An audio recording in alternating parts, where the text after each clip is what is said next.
Differential geometry की lecture series में एक बार फिर से आप सभी का स्वागत है। ज्योडेसिक के डिफरेंशियल इक्वेशंस डिफरेंट फॉर्म्स में अलग अलग सरफेसेज के लिए किस तरह से हम फाइंड कर सकते हैं, ये हमने हमारे लास्ट लेक्चर्स में अभी तक किया है। आज हम ज्योडेसिक कर्वेचर स्टार्ट करेंगे। तो ज्योडेसिक कर्वेचर किस तरह से डिफाइन करेंगे हम यहाँ पर देखिए। सबसे पहले कर्वेचर वेक्टर क्या होता है। कर्वेचर वेक्टर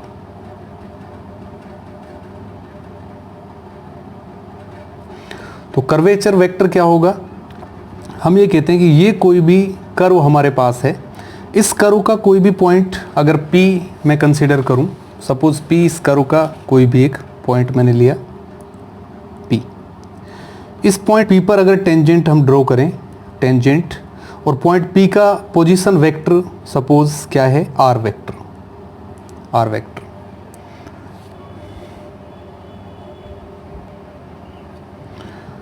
तो पॉइंट P पर जो यूनिट टेंजेंट वेक्टर होगा उसको हम T कैप से डिनोट करते हैं, और टेंजेंट वेक्टर में चेंज इन टेंजेंट वेक्टर यानी dt cap by ds with respect to arc length is called curvature vector. Curvature vector साथ ही हमने ये पढ़ा है कि टी कैप इक्वल टू किसके होता है, R vector dash. Point P का पोजीशन वेक्टर अगर आर वेक्टर है तब इसकी डायरेक्शन में टेंजेंट वेक्टर इसका डेरिवेटिव होगा, और यूनिट टेंजेंट वेक्टर हम किससे लिखते हैं, D R vector by D S से। तो T cap equal to R dash, तो यहाँ से D T cap by D S equal to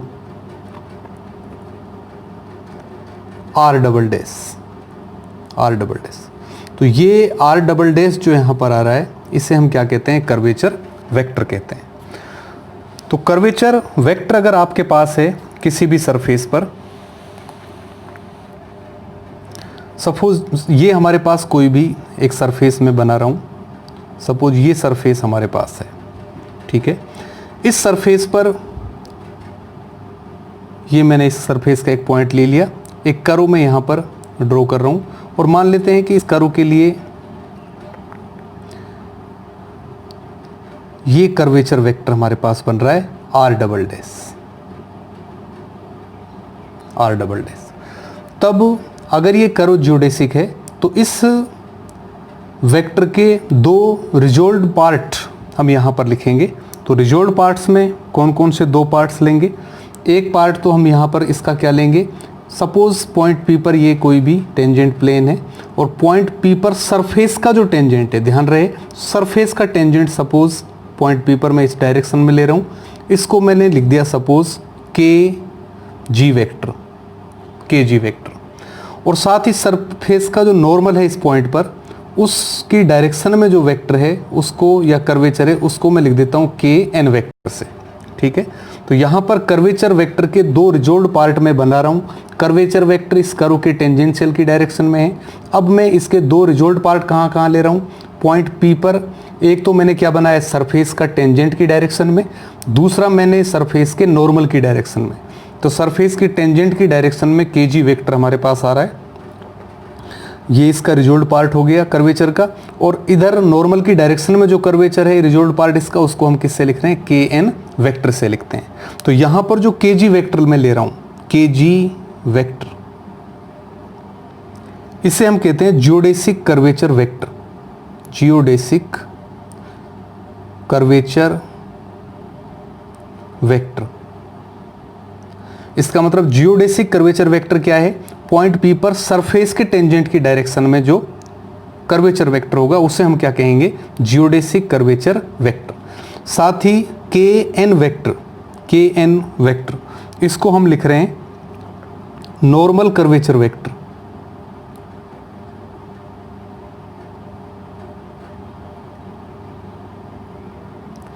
ये नॉर्मल कर्वेचर वेक्टर हो गया, ठीक है।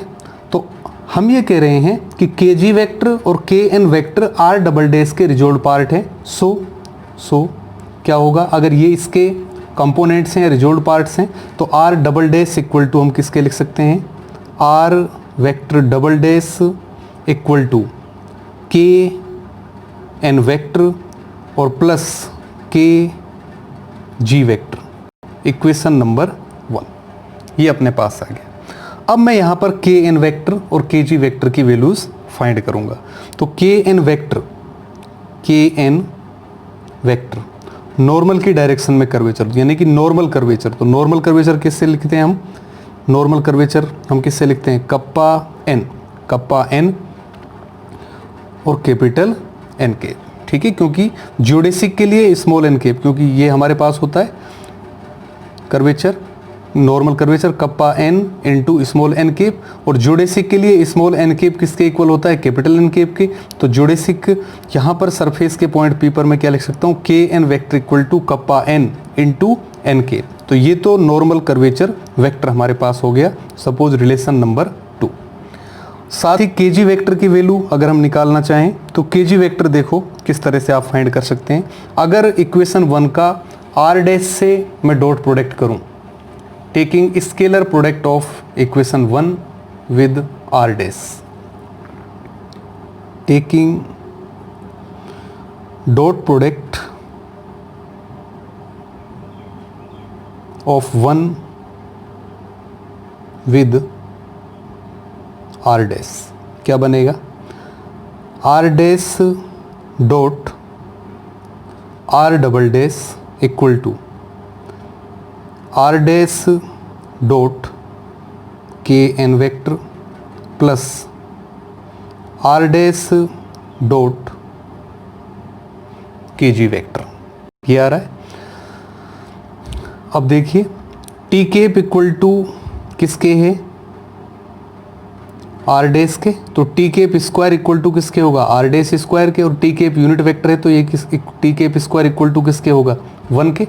अगर इसका डिफरेंशिएशन मैं करूं एस के रेस्पेक्ट में तो 2 आर डैश और dot are double dash equal to 0। यहाँ से हमारे पास बनेगा R dash dot are double dash equal to 0। तो are dash dot are double dash की वैल्यू 0 हो गई। साथ ही यहाँ से देखिए तो क्या बन जाएगा हमारे पास? देन वी हैव, तो ये वैल्यू तो हमारे पास 0 बन गई। ये हमारे पास आ जाएगा 0 equal to R dash equal to किसके है? T cap. और डॉट के एन वेक्टर की वैल्यू हम इक्वेशन 2 में लिख चुके हैं, ये है kappa N into N cap, और प्लस ये हमारे पास बन गया T cap dot K ji vector. This implies, यहाँ से देखिए कप्पा एन तो स्केलर हो गया, स्केलर को हम बाहर लेंगे। T cap tangent vector, N cap normal vector, T cap dot N cap करेंगे तो क्या आएगा? 0। तो यहाँ से हमें मिला T cap dot K ji vector equal to 0। ये हमारे पास एक रिलेशन मिला। क्या कह रहे हैं हम? ये कोई भी सरफेस है, ये जियोडेसिक है, जियोडेसिक का जो टेंजेंशियल की डायरेक्शन में आर डबल डैश क्या है? Curvature vector. अब एक तो मैं सरफेस का टेंजेंट ले रहा हूं, तो सरफेस के टेंजेंट की डायरेक्शन में क्या है? के जी वेक्टर। और सरफेस के नॉर्मल की डायरेक्शन में क्या है? के एन वेक्टर, ये हम ले रहे हैं। तो ये अगर सरफेस की टेंजेंट की डायरेक्शन में है, since K ji vector is along tangent to surface, so capital N cap dot K ji vector equal to 0। क्यों? क्योंकि के जी वेक्टर किसकी डायरेक्शन में ले रहे हैं? सरफेस के टेंजेंट की डायरेक्शन में। कैपिटल एन केप सरफेस का नॉर्मल है, नॉर्मल टेंजेंट के हमेशा परपेंडिकुलर होगा, इसलिए डॉट प्रोडक्ट दोनों का क्या होगा? 0 होगा। तो यहाँ इन दोनों से आप देख सकते हैं K ji vector is perpendicular to T cap, K ji vector is perpendicular to N cap. तो यहाँ से हम क्या लिख सकते हैं? So K ji vector is perpendicular to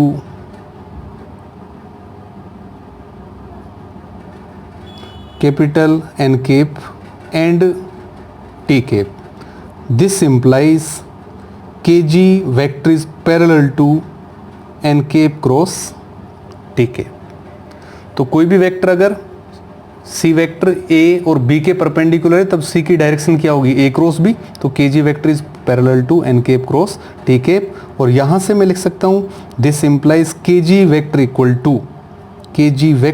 to kappa जी और n cap cross T cap. Parallel का साइन हटाया तो यहाँ पर हमारे पास स्केलर आ गया। तो कप्पा जी जो स्केलर है इसको हम कहेंगे geodesic curvature,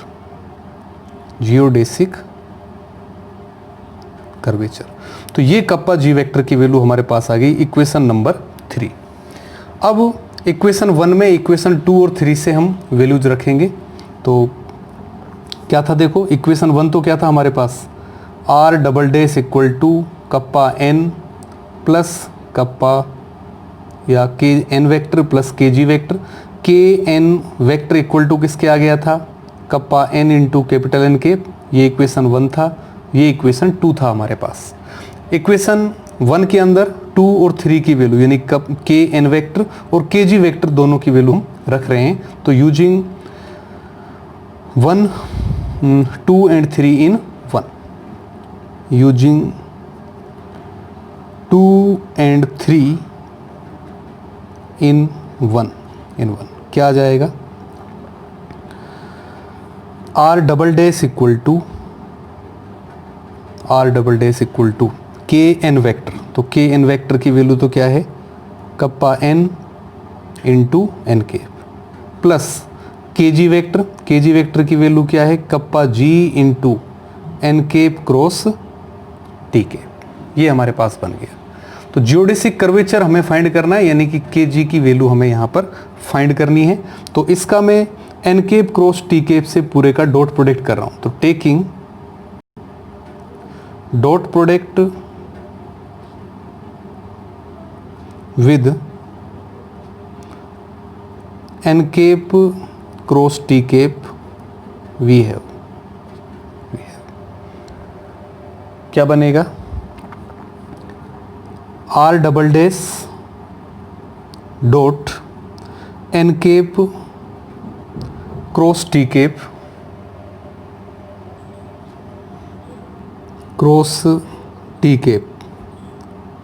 equal to kappa n cap dot N cap cross T cap और प्लस कप्पा जी और n cap cross T cap का जब इसमें करेंगे तो N cap cross T cap square, ये अपने पास बन रहा है।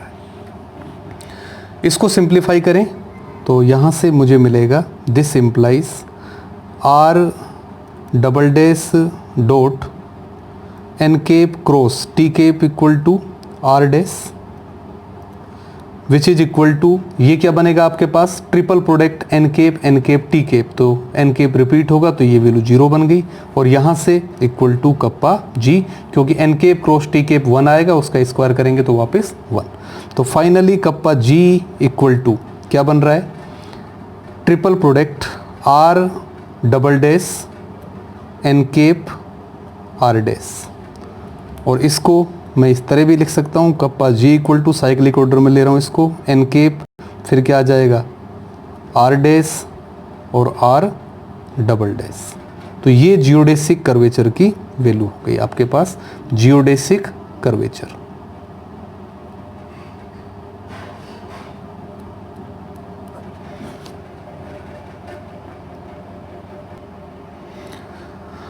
तो अब ये फॉर्मूला आप याद रखिए, kappa g equal to N cap r dash are double dash क्या कहलाएगा, जियोडेसिक कर्वेचर के लिए एक्सप्रेशन। इस एक्सप्रेशन को एक और दूसरी फॉर्म है जिसमें हम कन्वर्ट कर सकते हैं और वो फॉर्म काफ़ी इंपॉर्टेंट है जो आगे कई रिजल्ट्स में हम उसको काम में लेंगे। तो other expression for kappa ji,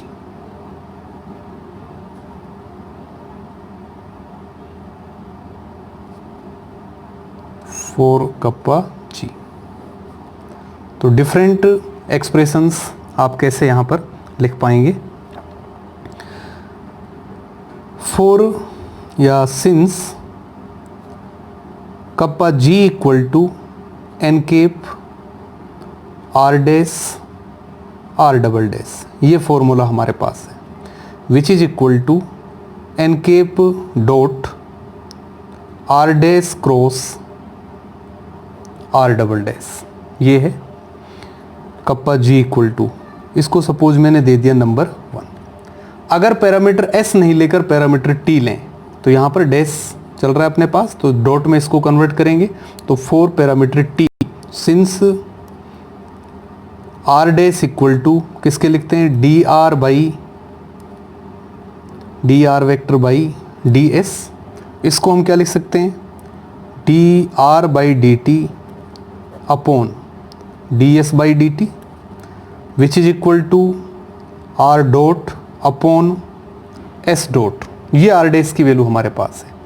are double dash अगर हम फाइंड करें तो are double dash equal to क्या होगा, D by D S of R dash, और आर डैश की वैल्यू लिखूँ मैं तो R dot upon S dot, which is equal to D by D T of R dot upon S dot और D T by D S, D T by D S, which is equal to, इसका derivative करें T के respect में तो ये बन गया S dot square S dot are double dot minus are dot S double dot और into ये अपने पास बनेगा 1 अपॉन एस डॉट। तो यहाँ से R double dash equal to क्या बन रहा है, R double dash equal to बनेगा S dot are double dot minus are dot S double dot upon S dot cube, ये आर डबल डैश की वैल्यू आ गई। तो आर डैश और आर डबल डैश की वैल्यूज अगर हम इक्वेशन नंबर 1 में रखें तो इक्वेशन 1 से क्या मिलेगा हमें, kappa g equal to N cap dot r dash, तो आर डैश हो गया are dot upon S dot और इसका cross r dot upon S dot cross किसके आएगा, आर डबल डैश, तो आर डबल डैश की वैल्यू क्या है, s dot are double dot minus are dot S double dot upon S dot cube, ये बन गया। और this implies kappa g equal to N cap dot, अब इसका यहाँ पर डॉट प्रोडक्ट करें तो क्या बनेगा हमारे पास, R dot cross are double dot और अपॉन एक एस डॉट कैंसिल तो एस डॉट क्यूब, ये आया। और जब इसका यहाँ पर क्रॉस प्रोडक्ट करेंगे तो R dot cross r dot जब करोगे तो वो 0 बन जाएगा, तो केवल ये आपके पास बना। तो कप्पा जी इक्वल टू ये बन रहा है n cap dot r dot cross are double dot upon S dot cube, ये KGR है। Since n cap equal to normal to surface, तो सरफेस के नॉर्मल का फॉर्मूला क्या लिखते हो बताइए, ये लिखते हैं हम r normal to surface equal to R1 vector cross R2 vector upon H, where H equal to mod R1 cross R2। आपको पता है कि R1 क्या है, टेंजेंशियल वेक्टर है, R2 क्या है, टेंजेंशियल वेक्टर है। तो R1 क्रॉस R2 किधर होगा, नॉर्मल की डायरेक्शन में। और यूनिट वेक्टर अगर लेना है तो इसका मुझे नीचे क्या लिखना पड़ेगा, मोड लिखना पड़ेगा। इसके मोड को हम किससे लिखते हैं, H से लिखते हैं। तो एन कैप की ये वैल्यू अगर मैं यहाँ पर लिखूँ तो यहाँ से हमारे पास आएगा KG equal to kappa G equal to ये बन गया R1 vector cross R2 vector और dot R dot cross R double dot upon H into S dot cube. तो ये KG की फॉर्म हमारे पास आ रही है। तो इसको हम इक्वेशन नंबर 2 मान लेते हैं, नंबर 2। तो इस तरह से हमने T की फॉर्म में KG को कन्वर्ट किया है। अब यहाँ पर इनको मैं एक डिफरेंट फॉर्म में किस तरह से कन्वर्ट करूँगा। Since capital T equal to, जब कैनोनिकल फॉर्म कैलकुलेट हमने किया था, कैपिटल टी इक्वल टू किसके था, half E into U dot square plus 2f U dot V dot plus G into V dot square, ये हमारे पास था कैपिटल टी की वैल्यू। आर वेक्टर क्या है, R vector is function of U and V. तो R vector अगर U और वी का फंक्शन है तो आप मुझे बताइए कि आर डॉट किसके बराबर होगा, R dot equal to T के रिस्पेक्ट में इसका डेरिवेटिव करें तो क्या बनेगा, del R by del U और D U by D T plus del R by del V और D V by D T. यहाँ से बन गया are dot equal to R one vector U dot plus R two vector V dot, ये value अपने पास आ गई आर डॉट की। इसको मैं लिख देता हूं सपोज नंबर 3। अगर आर डॉट ये है तो आर डॉट स्क्वायर क्या होगा, R dot square equal to किसके, R one square U dot square plus 2 R one dot R two U dot V dot plus R two square V dot square. तो यहाँ से R dot square equal to हमें मिलेगा E into U dot square plus 2f into U dot V dot plus G into V dot square. तो ये value अगर मैं ऊपर रखूँ यहाँ पर तो कैपिटल टी इक्वल टू किसके बन गया, हाफ आर डॉट स्क्वायर। ये कैपिटल टी को हम इस फॉर्म में लिख सकते हैं नंबर 4।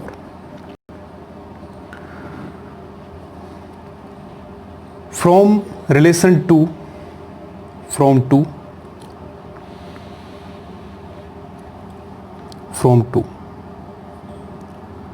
तो टू में जो न्यूमरेटर आपके पास है R1 cross R2 dot R dot cross R double dot, इसकी देखिए क्या वैल्यू बनेगी, R1 क्रॉस R2 और dot R dot cross R double dot equal to, ये किसके बराबर आएगा, फॉर्मूला आपने पढ़ा होगा। अगर ये आपको फाइंड करना है A क्रॉस B और इसका डॉट प्रोडक्ट किसके साथ, C क्रॉस D के साथ, तो ये वैल्यू हमारे पास बनेगी equal to determinant A dot C A dot D, उसके बाद B डॉट C और B dot D,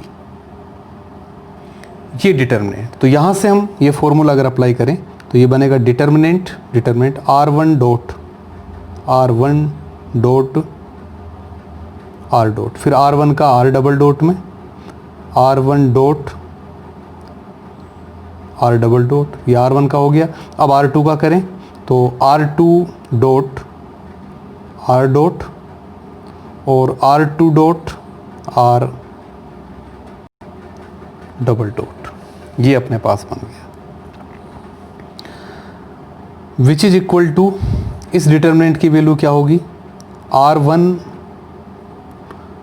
dot R dot into R2 dot R double dot, ये हो गया minus R2 dot R dot और into R1 dot R double dot, ये अपने पास बन गया। तो ये वैल्यू मैं वापस इक्वेशन नंबर 2 में अगर रखूं, इक्वेशन 2 में तो क्या आएगा अपने पास, देखिए कप्पा जी इक्वल टू, तो कप्पा जी इक्वल टू ये हमारे पास बन रहा है, then kappa g equal to R1 dot R dot R2 R double dot minus R2 R dot और R1 R double dot upon H into S dot Q। ये value हमारे पास आ रही है। और सपोज इसको मैं दे देता हूँ नंबर 5, ठीक है। तो यहाँ पर हमने डिटर्मिनेंट्स की प्रॉपर्टी या वेक्टर्स का क्रॉस या स्केलर मल्टीप्लिकेशन की एक प्रॉपर्टी अप्लाई की है। तो R1 dot R dot into R2 dot R double dot minus R2 का R डॉट में और फिर R1 का R डबल डॉट में अपॉन, ये हमारे पास आ गया इक्वेशन नंबर 5। ये जो सारी वैल्यूज हैं इनको एक डिफरेंट फॉर्म में आप कन्वर्ट करेंगे, वो एक नई फॉर्म जो हम यहाँ पर फाइंड करना चाह रहे हैं। तो ये रिलेशंस हमारे पास आ चुके हैं। नंबर 3 और नंबर 4 इक्वेशंस हम फाइंड कर चुके हैं। नंबर 5 हम इस एक्सप्रेशन को अज्यूम कर रहे हैं। अब यहाँ से देखिए, ये सारी वैल्यूज मैं यहाँ से इनकी टर्म्स में फाइंड करूँगा, टी की टर्म्स में। तो किस तरह से निकाल सकते हैं? अगर मैं फाइंड करना चाहूँ डेल R डॉट का यू डॉट के रिस्पेक्ट में partial derivative by del you dot. तो यू डॉट के रिस्पेक्ट में जब इसका पार्शियल डेरिवेटिव करोगे तो क्या आएगा आपके पास? R1 vector. इसी तरह से अगर R डॉट का V डॉट के रिस्पेक्ट में करें, R डॉट ये आपके पास है, इसका V डॉट के रिस्पेक्ट में करोगे तो क्या आएगा आपके पास? R2 vector. अगर T का del T by del U dot हम फाइंड करें T का U डॉट के रिस्पेक्ट में तो क्या बनेगा? देखो हाफ, और इसका क्या? तो 2 इंटू R डॉट और del R dot by del U dot, ये बनेगा। यहाँ से कर रहे हैं इसका, तो 2 से तो 2 कैंसिल, और del R dot by del U dot की वैल्यू क्या है? R1। तो ये हमारे पास बनेगा R डॉट और इसका डॉट प्रोडक्ट किस में? R1 में। ये बना R डॉट R1। इसी तरह से del T by del V dot निकालें तो del T by del V dot equal to, तो T का V डॉट के रिस्पेक्ट में ये आएगा हाफ 2 R डॉट और R डॉट का V डॉट के रिस्पेक्ट में partial derivative which is equal to R dot, और इसका डॉट प्रोडक्ट R डॉट का V डॉट के रिस्पेक्ट में करें तो ये अपने पास क्या बन रहा था? R2। ये निकाल चुके हैं यहाँ पर। तो ये del T by del U dot, del T by del V dot की वैल्यूज हमारे पास आ गई है। अगर del T by del U हम फाइंड करें, del T by del U क्या बनेगा?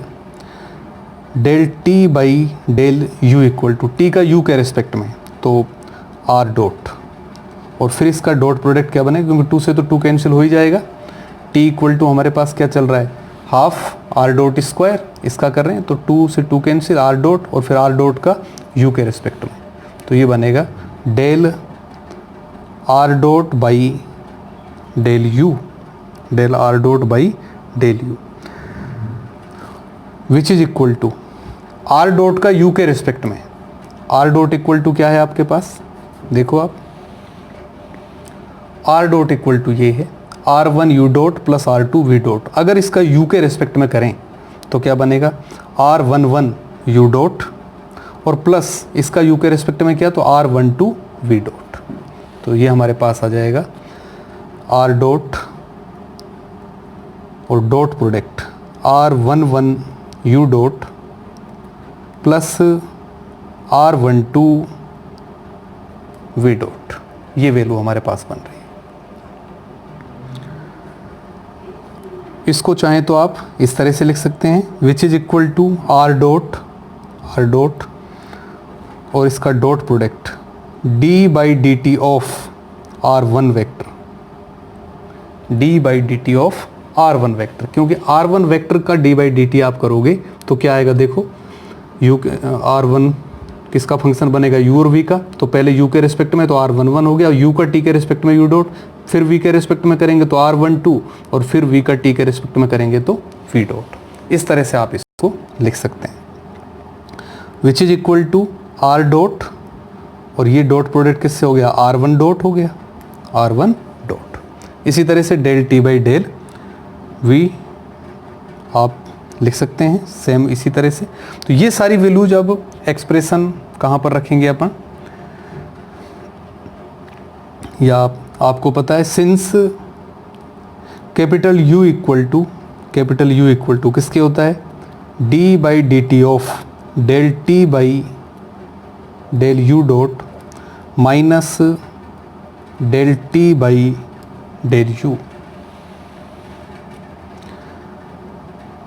विच is equal to D by D T of del T by del you dot हम करें तो del T by del you dot की value क्या है, r dot R1 vector minus del T by del u, तो ये है R dot और R1 dot which is equal to R double dot और R1 को एज इट इज, और फिर जब R डॉट R1 डॉट ये टर्म दोनों में से क्या हो जाएगी, कैंसिल। ये वैल्यू हमारे पास किसकी बन गई, U की।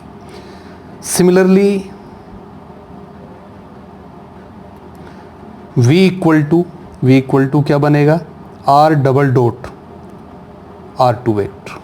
तो ये U और V की वैल्यूज हमारे पास आ गई। So kappa G equal to यहाँ पर सारी वैल्यूज में रखूँगा इसके अंदर। देखो kappa G R1 dot R dot, तो R1 डॉट R डॉट की वैल्यू क्या है, del T by del you dot, फिर R2 dot R double dot, ये देखिए आप R2 dot R double dot क्या है, कैपिटल V। तो जब वैल्यू अपन रखेंगे सो 5 इम्प्लाइज रिलेशन नंबर 5 हमारे पास क्या बनेगा, 1 upon H S dot cube into क्या आ गया था, capital V into del T by del you dot और minus capital U into del T by del V dot. देखिए आप इस रिलेशन में हम सारी वैल्यूज रख रहे हैं। यहाँ पर R1 डॉट R डॉट की वैल्यू रखी, क्या R1 डॉट R डॉट किसके बराबर है, del T by del you dot के, और R2 का R डबल डॉट में करें, R2 का R डबल डॉट में करें तो ये वैल्यू किसकी, V की। तो यहाँ पर जब हम रखेंगे वैल्यू तो ये हो गया V into del T by del you dot, तो V into del T by del you dot, और इसी तरह से minus U into del T by del V dot. ये हमारे पास कर्वेचर जियोडेसिक कर्वेचर का एक्सप्रेशन आ गया है। If t equal to s, ये तो पैरामीटर t के लिए है। अगर पैरामीटर s लें, if t equal to s parameter, तो कप्पा g इक्वल टू हमारे पास क्या बनेगा, उस केस में s डॉट इक्वल टू किसके बन जाएगा, 1 के। तो ये हमारे पास आ जाएगा 1 upon h into v del T by del u dash minus v और del t minus u del T by del v dash, del T by del v dash. ये वैल्यू हमारे पास बनेगी। तो ये दो इम्पोर्टेंट एक्सप्रेशंस जियोडेसिक कर्वेचर के लिए हमने डिराइव किए हैं। इसके कुछ पार्टिकुलर केसेस आप यहाँ पर देख सकते हैं। अगर मैं लिखूँ corollary first,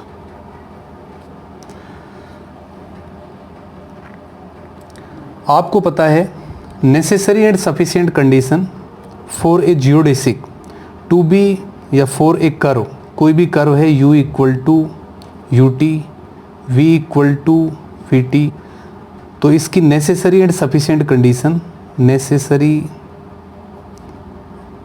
and sufficient condition to be geodesic क्या है, capital V del T by del you dot minus U del T by del v dot equal to 0। ये कंडीशन आपने पढ़ी है। किसी भी curve u equal to u t, v equal to v t, इसके लिए जियोडेसिक होने की नेसेसरी और सफिशिएंट कंडीशन ये हो सकती है। तो if curve is geodesic, if curve is geodesic तो क्या होगा, kappa g equal to 0। Kappa g equal to 0, क्योंकि ये वैल्यू जैसे आप यहाँ पर रखेंगे जियोडेसिक की कंडीशन, तो कप्पा जी क्या हो गया 0। इसका मतलब क्या हुआ, geodesic curvature of A geodesic curve is always 0, hence geodesic curvature of A geodesic curve is always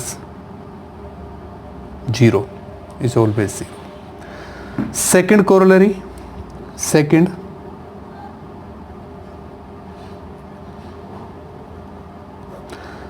corollary इस तरह से हम लिख सकते हैं, R डबल डैश हमने स्टार्टिंग में निकाला था, R double dash equal to किसके था, नॉर्मल कर्वेचर प्लस के जी वेक्टर, और के एन की वैल्यू क्या आई थी, kappa N capital N cap, plus के जी वेक्टर की वैल्यू क्या आई थी, कप्पा जी, और अपने पास बना था n cap cross T cap, ये हमारे पास था। अगर हम ये मान लें, साथ ही इस तरह से हमने वहाँ पर सरफेस लिया था, ठीक है, एक तो कर्वेचर वेक्टर, इधर क्या लिया था कप्पा जी इसका रिजोल्व पार्ट, इधर क्या लिया था kappa n vector, kappa n vector, तो इसका मोड कप्पा एन ले लेता हूँ मैं, और के जी वेक्टर का मोड के जी मैंने ले लिया, और इस डायरेक्शन में सपोज कर्वेचर क्या है कप्पा, तब आपको पता है कप्पा स्क्वायर के अगर ये रिजोल्व पार्ट्स हैं तो कप्पा स्क्वायर इक्वल टू किसके होगा, कप्पा जी square plus kappa N square, ये रिलेशन आपके पास बनेगा यहाँ। अगर हम ये मान लें, let angle between small N cap and capital N cap is omega, small N cap और कैपिटल एन केप के बीच का एंगल अगर ओमेगा है, तब कोस ओमेगा इक्वल टू किसके होगा, n cap dot capital N cap, ये कोस ओमेगा बनेगा। और यहाँ पर अगर इसका मैं स्मॉल एन केप से डॉट प्रोडक्ट कर दूँ तो क्या बनेगा, देखिए यहाँ पर स्मॉल एन केप से इसका पूरे का डॉट प्रोडक्ट हम यहाँ पर कर रहे हैं, तो ये अपने पास आएगा, या R double dash equal to किसके होगा, D T cap by D S, D T cap by D S equal to क्या है, kappa N into capital N cap और plus kappa G N cap cross T cap, इस तरह से इस equation को आप लिख सकते हो। और D T cap by D S equal to किसके होता है, कप्पा स्मॉल एन केप के, kappa small N cap equal to kappa N capital N cap plus kappa जी और N cap cross T cap. इसका कैपिटल एन केप से मैं dot product कर रहा हूँ, तो कैपिटल एन केप से जब इसका डॉट प्रोडक्ट करेंगे तो kappa n cap dot N cap क्या बनेगा, cos omega. Capital N cap से इसका किया तो kappa N, capital N cap से इसका डॉट करेंगे तो ट्रिपल प्रोडक्ट एन केप वहाँ पर रिपीट होगा, तो इसकी वैल्यू क्या बनेगी 0। तो इस तरह से आप कप्पा एन की वैल्यू फाइंड कर सकते हैं, कप्पा कोस ओमेगा। ये वैल्यू अगर मैं यहाँ पर रखूँ तो यहाँ से आपके पास क्या आएगा, देखो kappa square equal to kappa ji square और प्लस कप्पा एन स्क्वायर की वैल्यू मैं यहाँ पर ऊपर लिख रहा हूँ, तो kappa N square equal to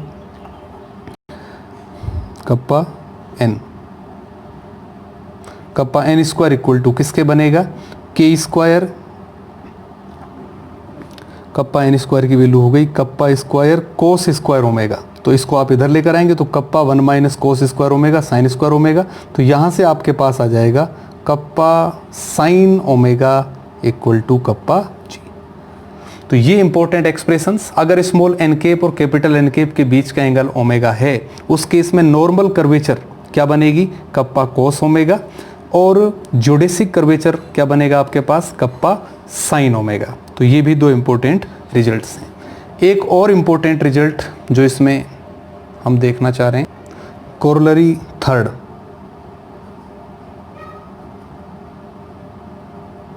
तो थर्ड कोरोलरी में क्या होगा, ये हमारे पास है kappa g equal to N cap R dash are double dash, और यही सेम कर्वेचर होती है असिम्प्टोटिक लाइंस की, asymptotic lines, curvature of asymptotic lines. तो असिम्प्टोटिक लाइंस के लिए कर्वेचर का फॉर्मूला सेम यही होता है, N cap R dash are double dash. इसका मतलब क्या है, curvature of asymptotic line is equal to its geodesic curvature. Hence, curvature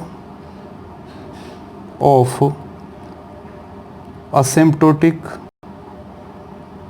line is equal to its geodesic